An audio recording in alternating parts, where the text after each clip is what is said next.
Hi, everybody. I'm Brittany Lewis, a breaking news reporter here at Forbes. Joining me now is chair and founder of Educated We Stand, Jennifer Jenkins. Jennifer, thanks so much for joining me once again. Thanks for having me. Before we dive into the conversation, can you just tell us what Educated We Stand is? Educated We Stand is an organization that supports school board members to get elected in battleground states across the United States who support pro-public education policies and fact-based public education. And from that lens, I'm really excited to talk with you today because you can provide some insight here. Since Donald Trump was elected last month, he's really he's wasted no time picking people to serve in his cabinet. Some of these nominees, as you know, have been controversial, so we're going to talk about one of those today. The president-elect nominated Linda McMahon, former head of the Small Business Administration and former WWE executive, to run the Department of Education. What are your thoughts? I have a lot of thoughts. Linda McMahon's nomination is far from a victory for students and families across the United States because she's grossly unqualified to be the Secretary of Education. This is a woman who had been previously nominated in the past for a state board of education position and lied about having a degree in education. She is deeply rooted in the American First Institute, and it's an organization that pushes extremist agendas to actively defund public schools with voucher schemes. And now she's a woman whose organization is accused of concealing the grooming and sexual abuse of young boys. So I think it's important for people to recognize that this is a person who not only lacks experience in public education, but has questionable ability and judgment to protect children. You think she's deeply unqualified, so let's rattle off some bullet points on her resume and talk about it.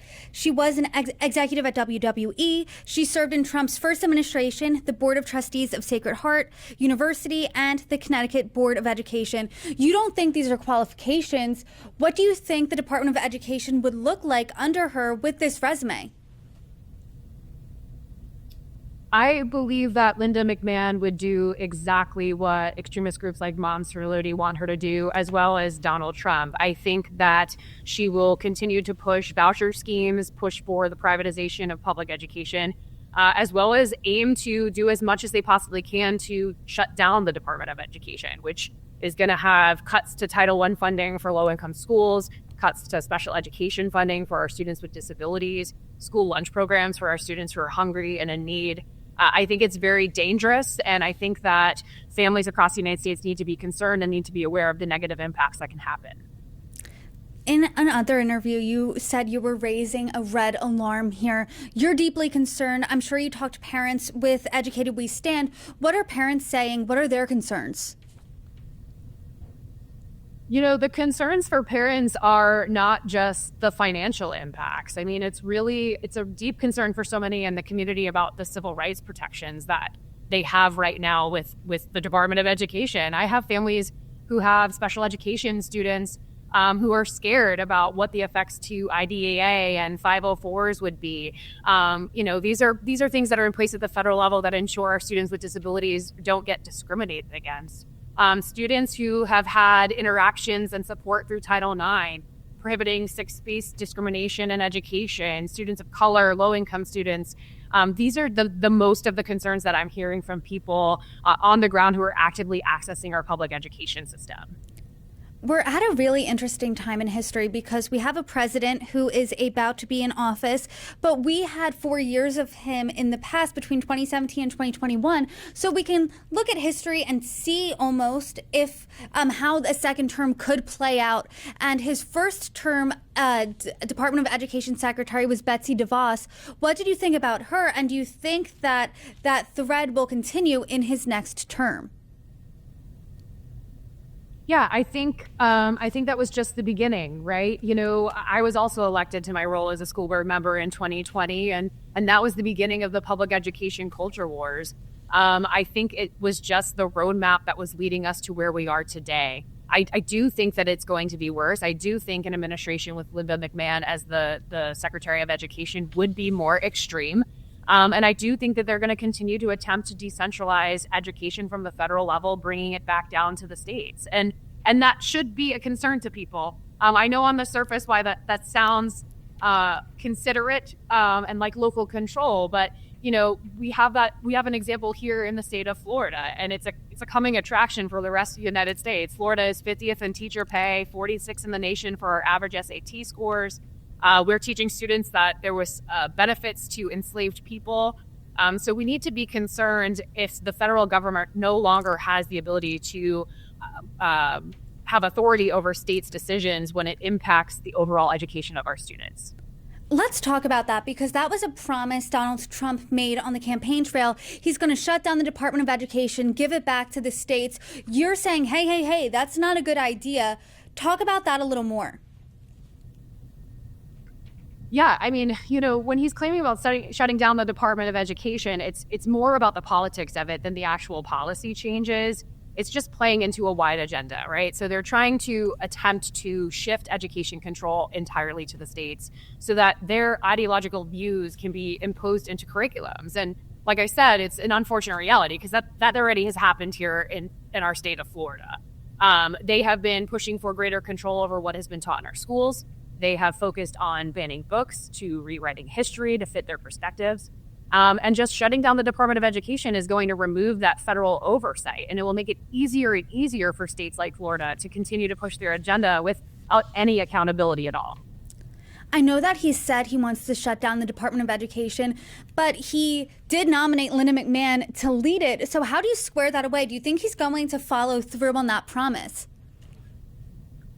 I do. I do believe that he's going to ensure that people like Linda McMahon can accomplish some of the things that he wants to accomplish. Because the reality is the president doesn't have the power to abolish a federal agency like the Department of Education. Congress does. But he also has people within the Congress that will do anything that he asks just to get a leg up. So I do think that it's a concern. I do think that he's going to take it apart piece by piece.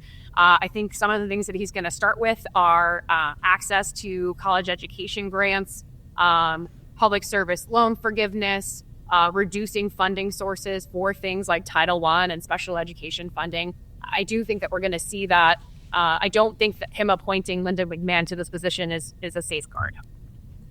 She'll have to go through a confirmation hearing to officially be confirmed as Secretary of the Department of Education. What questions do you think need to be asked during that hearing? I think it's really important for members of Congress to ask about how are you going to address the critical need for educators in front of our classrooms across the United States. Really get down to those issues that impact families. What are you going to do about the fact that our class sizes are growing tremendously all across the states? How are you going to continue to increase access to early childhood programs and after-school programs to support our families who are accessing public education? I think it's really important to stick to really specific education-based questions to identify that vulnerability in her experience. You're a school board member. You're an expert when it comes to education, especially in Florida. That has really been a lightning rod in this conversation when it comes to education.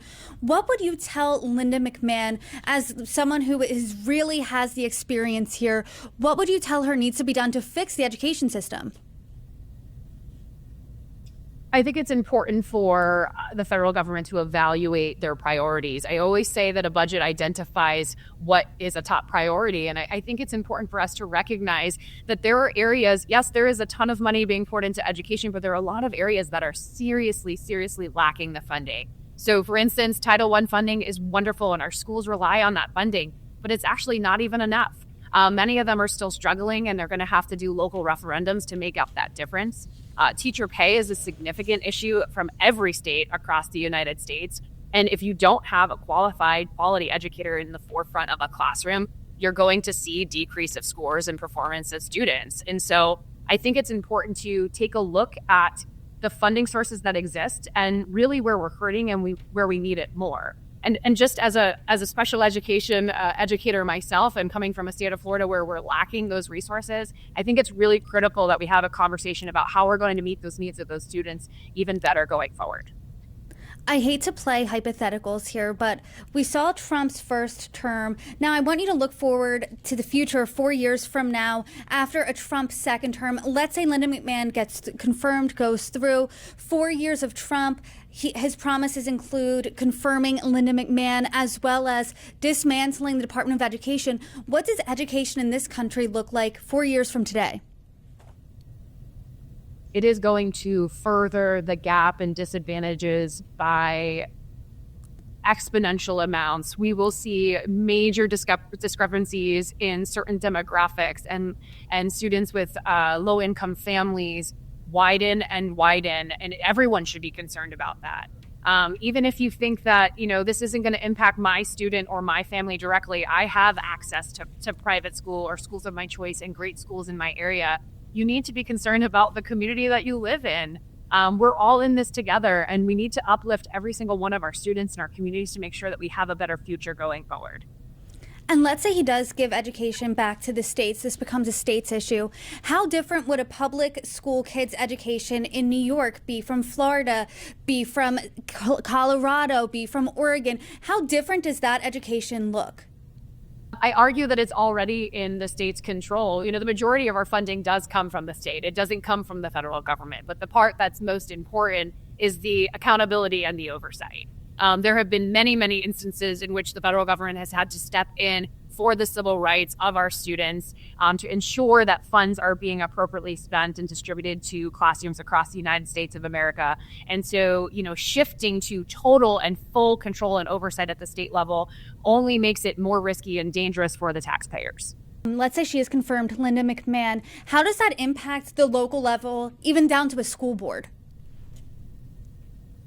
Over the last 4 years, I have not been a stranger to the incredible amount of pressure politically to stay in line, to do what you're being told by what you perceive to be the powers above you. So I think that, someone like Linda McMahon being nominated and trying to accomplish the goals that she has is only going to further to continue to do that. I think we'll see things in Florida like more book banning, more privatization of our public schools. And I think it's important for people to be aware of that happening. And I don't think that we're going to see an end to it anytime soon. Well, Jennifer Jenkins, as this situation continues on, I hope you come back on and we can have more of these critical conversations. Thank you so much for joining me. Thank you. Thank you for having me.